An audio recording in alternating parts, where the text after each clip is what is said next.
Hoje nós vamos falar sobre mudança de padrões.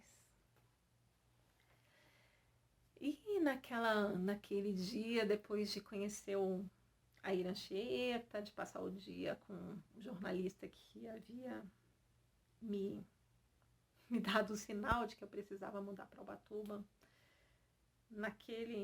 naquela semana mesmo, eu aluguei uma casa lá, eu mudei, peguei todos os meus móveis, peguei tudo e mudei para lá. Falei, eu preciso viver isso, eu preciso de um ano sabático, eu preciso não fazer nada, eu preciso olhar para mim, eu preciso me entender, eu preciso me conhecer, eu preciso saber quem eu sou de verdade, o que eu quero para minha vida, quais são os próximos passos que eu vou seguir. E eu me permiti viver essa mudança. Eu vou falar para vocês, não é um processo simples, né? Não é uma coisa que você vai falar, não, vai dar tudo certo. Vocês vão ver aqui os perrengues que eu passei, mas que eu não me arrependo de nada. Tudo isso me ajudou a ser a pessoa que eu sou hoje. Tudo isso ajudou na mudança de padrões mentais, na mudança de crenças, na mudança de sentimentos. Hoje eu sou uma pessoa muito mais plena, que nem se compara com a pessoa que eu era antes, aquela pessoa inquieta, insatisfeita. Minhas citações. Nada existe de permanente a não ser a mudança. Heráclito. Toda reforma interior e toda mudança para melhor dependem exclusivamente da aplicação de nosso próprio esforço. Immanuel Kant. Lá estava eu realizando o meu sonho de morar na praia, sem trabalho, sem rotina, completamente fora dos padrões, né? Eu pensei que ia ser fácil pra caramba. Eu pensei, vai ser uma maravilha. Eu aluguei uma casa que era do lado da cachoeira. Era maravilhoso, né? A casa era muito gostosa, toda varandada.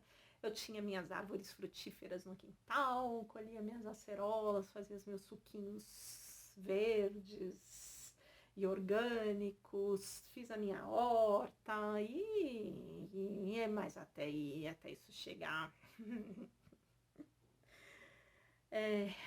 Caminhão de mudança chegou, instalei minhas cortinas, coloquei todas as minhas coisinhas no lugar, na nova casa.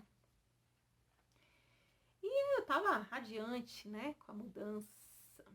E foi muito interessante. Não me assustava o fato de morar sozinha, porque em Brasília passei muitos anos vivendo assim. Então, a primeira noite na casa nova chegou. Cansada da arrumação, resolvi descansar. Apaguei as luzes e fui me deitar. Os barulhos eram aterrorizadores. Grilos, sapos de todos os tipos, morcegos, corujas. Mas o pior de todos eles era, sem dúvida, o barulho do telhado. Parecia que havia uma pessoa andando no forro da casa. Fiquei apavorada, sem me mexer. Não dormi. Enfim, nasceu um novo dia e com os barulhos haviam cessado. Tomei coragem e levantei. Uma noite sem dormir. A primeira noite na casa. Foi apavorante. Eu fui ao banheiro e o primeiro susto do dia. Um sapo enorme na pia. Um sapo enorme, gigantesco. Como que eu ia lidar com aquilo? Gritar resolveria? Não. Não, definitivamente não. Eu teria de dar um jeito, então. O que eu fiz? Eu aluguei a casa por um ano inteiro, eu tinha que resolver. Pensei, vassoura. Essa foi a solução que encontrei. E entre vassouradas e gritos, porque cada vassourada que eu dava no sapo, eu dava um grito. E com cada pulo que o sapo dava, eu consegui resolver a situação, coloquei o sapo para fora. Em seguida, fui procurar saber que barulho era aquele, que se alguém tinha andado no telhado. Conversei com a minha vizinha e ela me disse que eram gambás andando no forro. Gambás. Uma coisa que eu desconhecia até então. Gambás. Eu também queria lidar com aquilo também, né? Nova vida, novos desafios, mudanças, né? Era tudo que eu queria, né? Nova vida. De fato, o ser humano se adapta a tudo. Tudo que aparentemente é um desafio, depois de um tempo passa a ser completamente natural. Vira hábito. Eu passei a lidar muito bem com tudo aquilo, com os sapos, com os morcegos, com os gambás, com os barulhos. Isso acontece com absolutamente tudo. Desde uma mudança de emprego, mudança de cidade, de estado civil, a gente se adapta. Em pouquíssimo tempo eu estava adaptada. Colhendo acerolas no quintal, fazendo meus sucos, a vida que eu achava que sempre havia desejado. E pasmem, voltei a dormir após 15 anos de insônia e sem remédios. Aquilo parecia o paraíso. Isso durou 2 semanas. Mudar padrões definitivamente não é um processo simples. Uma coisa é sair de férias para lugares diferentes e desfrutar de cada momento sabendo que você tem para onde voltar. Outra coisa é saber que a sua vida está de férias. Eu era uma mulher independente que havia ganhado meu dinheiro honestamente com trabalho suado durante muitos anos da minha vida. Comecei a trabalhar com 15 anos de idade e desde então trabalhava de dia e estudava de noite. A política em casa era linha dura. Quer as coisas? Vai trabalhar para comprar. Aprendi desde cedo que dinheiro não nasce em árvore e quem cedo madruga, Deus ajuda. Era a minha vida, né? Então tinha que trabalhar todo dia. E homem honesto é homem trabalhador. Então, era o que eu fazia. Trabalhei, ganhei meu dinheiro, até que eu decidi fazer meu sabático. Como disse anteriormente, meus padrões eram de trabalho, com carteira assinada, faculdade, casa própria, casamento até que a morte nos separe, filhos. Eu estava rompendo meus padrões ali. Eu estava em total desalinhamento com meus padrões. Ao mesmo tempo que me sentia livre, me sentia na contramão do mundo. Era bem contraditório os sentimentos dentro de mim mesmo. Comecei a viver um conflito interno em pleno período sabático. É claro que fazia parte da natureza humana refletir sobre seus atos. Todo ser humano tem um diálogo interno. É como se em nossa cabeça morasse um anjinho e um diabinho que vive divergindo. Mas naquele momento eu não tinha diálogo interno. Parecia que uma comunidade inteira de anjinhos e diabinhos fazia morada em minha cabeça e conversavam todos ao mesmo tempo. Uma verdadeira loucura. Me lembro que era terça-feira, um lindo dia de sol. Peguei minha cadeira de praia, uma bolsa térmica com algumas cervejas, alguns salgadinhos, e estava eu em uma das praias mais bonitas do Brasil. Abri minha primeira cerveja, antes mesmo de dar um gole, veio o primeiro pensamento. Você só pode estar louca. Então, o segundo pensamento. O que você está fazendo da sua vida? Seguido do terceiro pensamento. Você deve estar querendo acabar com a sua vida, não é mesmo? Daí a comunidade de seres falantes ao mesmo tempo se tornou insuportável. Minha cabeça parecia um almoço de família italiana, onde todos falam em voz alta e ao mesmo tempo. Você deveria estar procurando emprego. Você está achando que é rica, não é? Seu dinheiro vai acabar se você continuar dando uma de dondoca. Ô, sua doida, até onde vai isso? Ô, menina, a vida não é um conto de fadas, não. Você tem de atualizar seu currículo. Contate alguns amigos, diga que está desempregada. A cerveja desceu quadrado.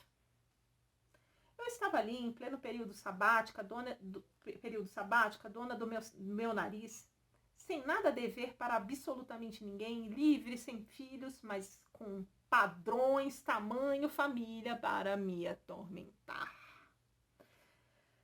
Uma centena de crenças limitantes e sabotadoras. Era como se eu pegasse diariamente um chicote para me açoitar.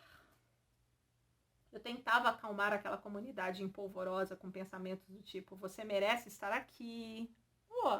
Você trabalhou a vida inteira, ganhou seu dinheiro honestamente. Mas nada, não era isso que acontecia.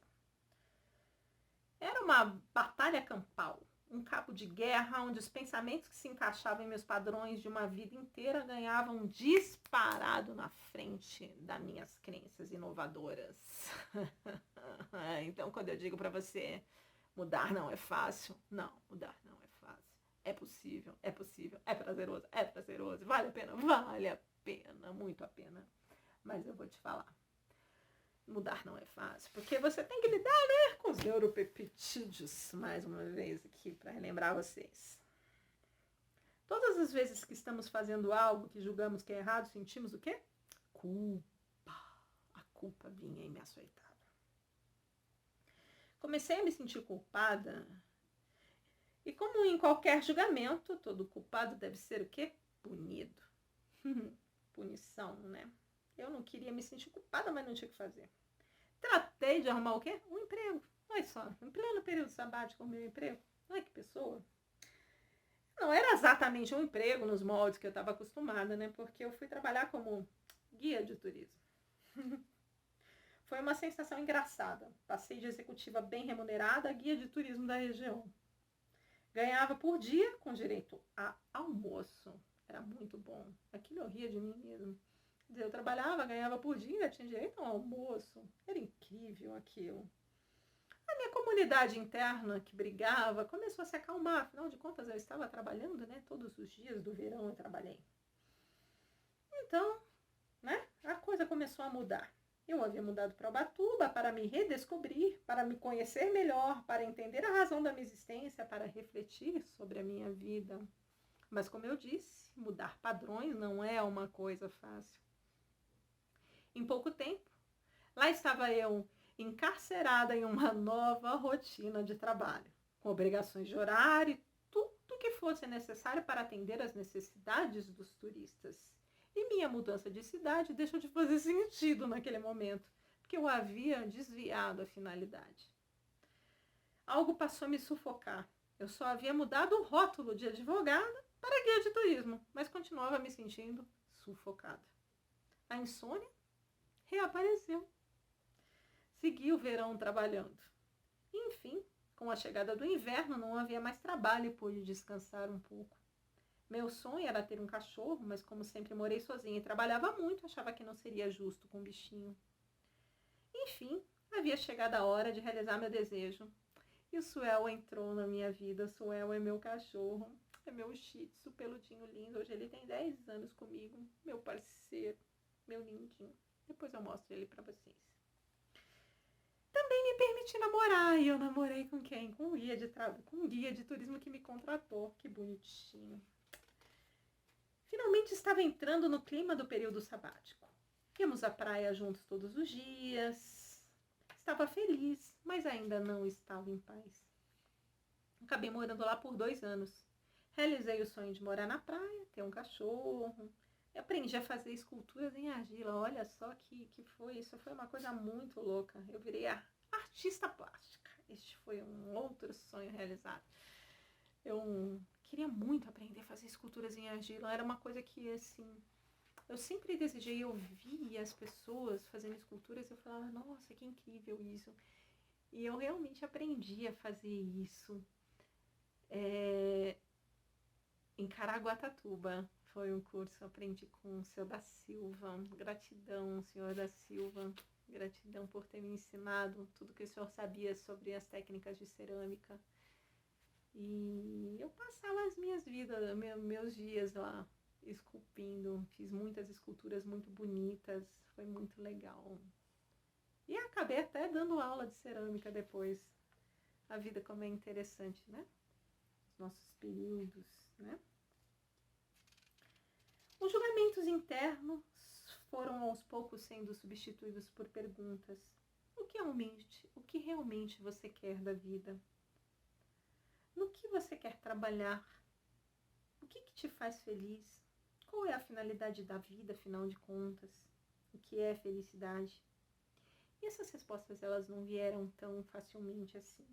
O tempo foi passando, mas eu não sentia que pertencia àquele lugar. Era uma comunidade onde todos se conheciam. E mesmo passado 2 anos, meus vizinhos ainda não me olhavam como uma pessoa daquele local. Eles me olhavam como estranha. E certamente eu era. Eu me lembro que eu sentava no computador eu sentava na varanda com meu computador e eu lembro dos vizinhos olhando por cima do muro, assim, para me ver na varanda, e chacoalhavam a cabeça como quem falava: quem é essa mulher que tá morando aqui? Quem é essa mulher que chegou aqui para morar nesse bairro?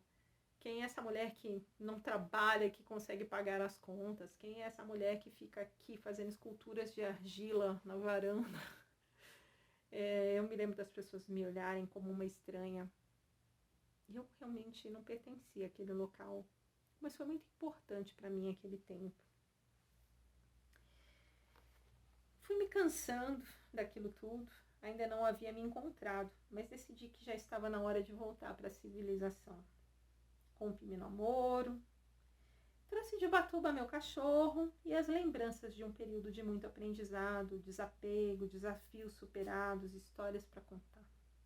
Voltei para São Paulo, arrumei um emprego e foi uma tentativa de me readaptar ao trabalho, ao mercado de trabalho, mas não deu certo. De certa forma, os padrões insistiam em permanecer ali, ativos, mas eu havia permitido que novos padrões também fizessem parte da minha vida. Foi um longo período que se seguiu pela frente, de conflitos em quem eu costumava ser e quem eu queria me tornar. Mudança de padrão não é uma coisa fácil. É muito importante a gente se harmonizar com todo esse processo, porque a gente precisa entender a importância de olhar para dentro e quem somos nós de verdade. Hoje o que eu digo é que a jornada é importante. Cada dia que a gente vive é importante. Durante muito tempo eu tinha uma ansiedade, um desespero de que as coisas acontecessem imediatamente, que as coisas acontecessem da noite para o dia. Eu não tinha tempo, eu não aceitava que as coisas demorassem. Hoje não. Hoje eu olho a importância de viver o agora e a importância de entender que a jornada é importante, que cada dia da nossa vida é importante, que cada coisa que a gente faz para a realização do nosso sonho é importante, cada passo que a gente dá em prol da realização do nosso sonho é importante.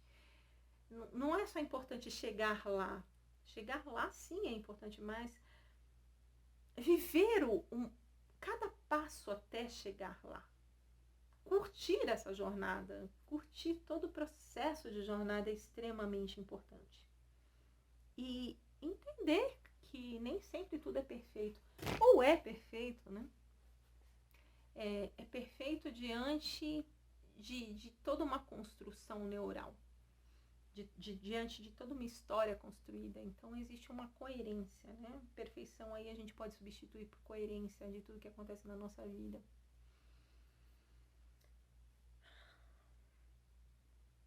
Sobre a importância de observar os nossos pensamentos e ouvir a nossa bússola interior. Toda mudança positiva, todo salto para um nível maior de energia e consciência envolve um ritual de passagem. A cada subida para um degrau mais alto na escala da evolução pessoal, devemos atravessar um período de desconforto, de iniciação. Eu nunca conheci uma exceção. Dom Milman. Quando os ventos de mudança sopram, umas pessoas levantam barreiras, outras constroem moinhos de vento. Érico Veríssimo. Enfim, para mudar para Ubatuba, eu vendi meu apartamento que eu tinha em Brasília. Consegui viver 2 anos lá e ainda tinha me sobrado um bom dinheiro, porque afinal de contas eu trabalhava lá, eu levava uma vida simples, sem grandes gastos. E ganhava dinheiro, né, como guia de turismo. Lá foram mudanças de padrões muito interessantes na minha vida. Eu era uma gerente jurídica, bem conceituada. Eu era conhecida como a mulher dos sapatos mais bonitos da empresa. Eu tinha realmente sapatos lindíssimos. E todos os dias eu usava sapatos lindos para ir trabalhar. Sapatos de salto, todos lindos. E quando eu mudei para Ubatuba, eu fiquei apegadinha com eles, né? Não quis me desfazer. Mas impressionante, em pouco tempo eles se consumiram lá. porque eu morava perto da cachoeira e era muito úmido, muito úmido. E eu não usava os sapatos, eu andava de chinela havaiana todo santo dia. Todos os dias meus calçados eram havaianas. Havaianas e tênis, porque para fazer as trilhas eu fazia com tênis. E dentro de casa eu só usava havaianas. E meus sapatos foram mofando, foram se consumindo pelo mofo. Por mais que eu limpasse, o mofo consumia. E eu fui entendendo uma questão de desapego naquele momento. Eu fui entendendo que dá para viver com muito pouco. Nos 2 anos que eu vivi em Ubatuba, eu praticamente não precisava de quase nada para viver. Precisava de pouquíssimo dinheiro, porque não tem muito o que fazer, né? A gente comia em casa, almoçava em casa, fazia a própria comida. Muitas coisas eu tinha na minha horta. Não precisava de roupas chiques, de nada disso. Então eu fiquei 2 anos sem comprar roupa e sem comprar sapatos. Foi muito inédito na minha vida aquela situação. E eu quero dizer que a gente se adapta a cada situação nova na nossa vida. Então, se você pensa que não vai dar, se para você é muito difícil, de repente eu não sei qual é teu sonho, mas eu posso te garantir que assim, a gente pode viver com muito menos. Uma das coisas que eu aprendi em Ubatuba é que eu podia viver com muito menos do que eu vivia como executiva de uma empresa. Eu podia viver com 20% do meu salário. Interessante isso, né? Então são mudanças de padrões. E de repente, se você está pensando, eu não consigo, eu não posso, não dá para mim, eu não posso mudar, tudo a gente tem que começar a avaliar, né? O que realmente importa para você. Dá para viver uma vida com muito menos disso, eu te garanto. Com muito menos do que você ganha hoje, dá para viver uma vida e de qualidade, onde você pode ser feliz. Por exemplo, o bacana, ele não precisa de roupas, ele não precisa de nada disso. Ele precisa de um calção para surfar. Né? Com a venda do meu apartamento em Brasília, consegui viver 2 anos em Ubatuba e ainda havia me sobrado um bom dinheiro. Afinal, lá eu levava uma vida simples, sem grandes gastos e ainda ganhei algum dinheiro como guia de turismo. Agora, de volta a São Paulo, estava sem trabalho e queria investir meu dinheiro em alguma empresa que não me escravizasse em uma rotina de trabalho. Eu não queria horários engessados para mim, eu queria uma nova história. Eu gostava da possibilidade de trabalhar em horários e dias livres. Já havia lido muita coisa sobre empreendedorismo e achava que esse era o caminho. Também estava mais de 1 ano sozinha quando voltei para São Paulo. As pessoas falavam, como pode uma moça tão bonita sem namorando? Interessante, né, as pessoas falarem isso. Foi quando eu conheci alguém que me apresentou o céu e o inferno, como jamais imaginei que pudesse conhecer. Eu havia feito uma lista de tudo que eu desejava em um homem e ele preenchia todas as características, à exceção de uma. Eu disse, ok. Ele era bem-humorado, carismático, divertido, carinhoso, alto astral, tocava violão, cantava muito bem, encantava as pessoas, mas faltava um item muito importante. Naquele momento bateu um sininho na minha cabeça. Ele tem tudo que eu desejo em um homem, mas não é equilibrado financeiramente. E aquilo batia um sininho e eu falava, poxa vida. Mas será que isso realmente importa? E a outra voz falava, não entra nessa, ele não tem tudo não, presta atenção, ele não é equilibrado financeiramente e vai acabar te quebrando. E eu falava, ele era quebrado financeiramente. Mas eu pensava, não, ele vai mudar, não, as coisas vão mudar. Nossa, ele tem todo o resto da minha lista, tudo que eu desejo no homem, ele tem. Autossabotagem. Nós vamos falar um pouquinho sobre a autossabotagem aqui, um pouquinho mais pra frente. O quanto é importante a gente observar o quanto a autossabotagem pode nos levar para o fundo do poço. Adivinhe para qual das vozes eu dei atenção? Para aquela que falava, cuidado, não siga nesse caminho, ou ok, siga adiante. Claro que pela autossabotagem eu segui adiante. Em pouco tempo eu estava morando junto com ele, e logo de cara os sinais eram claros. Ele nunca contribuía financeiramente, mas eu relevava, porque afinal de contas o amor era mais importante, não era? Ele acabou me convencendo de abrir um negócio. Era uma sorveteria, porque ele trabalhava com sorvetes há 20 anos e sabia tudo do mercado. O resultado era previsível. Coloquei todo o meu dinheiro nessa história e perdi tudo. Fiz empréstimos para tentar manter as portas abertas e fui me afundando cada vez mais em um poço que parecia não ter fim. O relacionamento terminou sem amor e sem dinheiro. Eu tentava achar a luz no fim do túnel, mas era incapaz. Estava sozinha e completamente sem dinheiro. Havia perdido tudo que eu havia conquistado durante toda a minha vida. Sofri com minha escolha, mas hoje entendo que foi exatamente ela que me trouxe a este momento, em que finalmente realizei o sonho de escrever um livro. Este fracasso me fez estudar sobre o comportamento humano, a razão de agirmos como agimos e, consequentemente, me ajudou a entender as escolhas que eu tomei em toda a minha vida. Descobri que não importava se eu morava na praia ou na cidade, meus padrões seguiam comigo, como uma sombra, uma prisão. Era preciso que eu fizesse uma mudança em meu modelo mental. O saldo de tudo isso, muito aprendizado. Muito aprendizado mesmo. Meu segundo ponto de mutação. A sorveteria me rendeu uma das melhores amizades da minha vida, que é o João. Eu já citei ele algumas vezes aqui, meu mentor.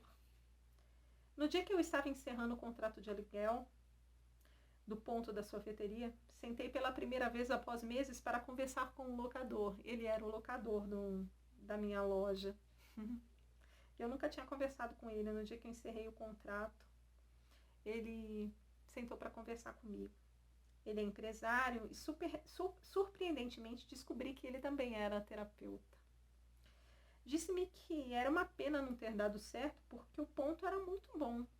Perguntou-me se eu gostaria de entender por que meu negócio não foi bem sucedido e disse que poderia me ajudar a encontrar a resposta. Eu falei, por óbvio que eu quero entender. Marcamos uma sessão e ele me apresentou um processo de terapia inovador.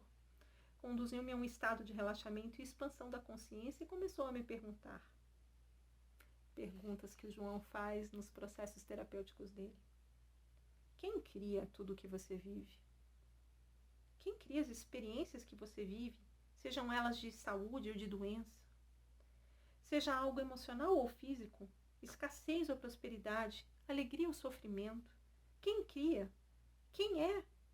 Que gera o que você vive? Voltei ao meu passado e, como um passe de mágica, pude perceber todas as conexões de tudo que eu havia experienciado durante toda a minha vida. A resposta era clara. Eu crio. Eu encontrei a resposta. A questão agora era entender como eu crio a minha realidade. E eu me dediquei a estudar essa questão. Fui uma pesquisadora desse assunto. Foi assim que estudei física quântica, coaching, programação neurolinguística, processos de hipnoterapia, expansão da consciência. Foi assim que eu comecei meu segundo grande ponto de mudança. Todo o meu histórico de sucessos e fracassos me ajudou a edificar hoje a pessoa que eu sou, né? E hoje eu sei exatamente tudo que você pode fazer para dar certo e tudo que você pode fazer para dar errado. E é por isso que eu estou aqui nessa jornada da transformação, para mostrar a minha jornada para você e para que você se inspire na minha história, para começar a mudar a sua história. Eu vou lhe dizer, foi uma delícia passar por tudo que eu passei, mas ninguém precisa necessariamente de férias de 2 anos para mudar a própria vida, nem de perder todo o dinheiro, por óbvio, né? Então, assim, se inspire na minha jornada, mas não precisa perder todo o seu dinheiro, tá bom? Eu brinco com os meus clientes, se você quiser encurtar o caminho, use a minha história como inspiração, né? Mas não precisa perder todo o dinheiro, não. Afinal, é muito mais fácil aprender com os erros dos outros do que com os próprios erros, não é mesmo? E a pergunta que eu deixo aqui para você, a meditação que eu deixo aqui para você é: tudo vale a pena de passar, tudo vale a pena passar. Foi uma história muito louca, mas nesse momento de perdas, onde eu me vi no fundo do poço, eu também vi a minha grande mudança. Eu me vi perdendo a minha arrogância, me vi descendo do meu salto, da minha petulância. Foi nesse exato momento onde eu vi pessoas estendendo a mão para mim. Foi um dos momentos onde eu recebi mais amor e também mais críticas e julgamento. Foi uma época bem complicada, onde as pessoas apontavam o dedo e assopravam, né? Chicoteavam e assopravam. Mas eu aprendi demais com todas as minhas perdas, porque naquele momento onde eu perdi tudo, eu disse, não tem esperança para mim. Que bobagem, né? Tanta coisa se sucedeu a isso, tanto aprendizado. Dinheiro a gente ganha de novo, dinheiro a gente faz, a gente conquista a cada dia. Mas essa mudança, toda essa mudança de padrões, toda essa mudança de comportamento, isso é uma coisa conquistada, né? Foi uma coisa suada. Então eu reconheço a minha história, eu valorizo muito a minha história. Foi com ela que eu aprendi que a gente pode sim viver uma vida melhor. Então, independente do que você esteja passando na sua vida, não importa o que você está passando na sua vida, saiba, por pior que esteja o seu momento, é possível melhorar. E é possível melhorar com tudo que eu te disse até aqui. Com o alinhamento das suas crenças, com afirmações positivas, vendo a sua vida de uma nova forma. E agora a gente vai para o passo a passo, né, dessas questões. Eu vou passar para os próximos passos da mudança aqui na nossa próxima aula. Fica com Deus.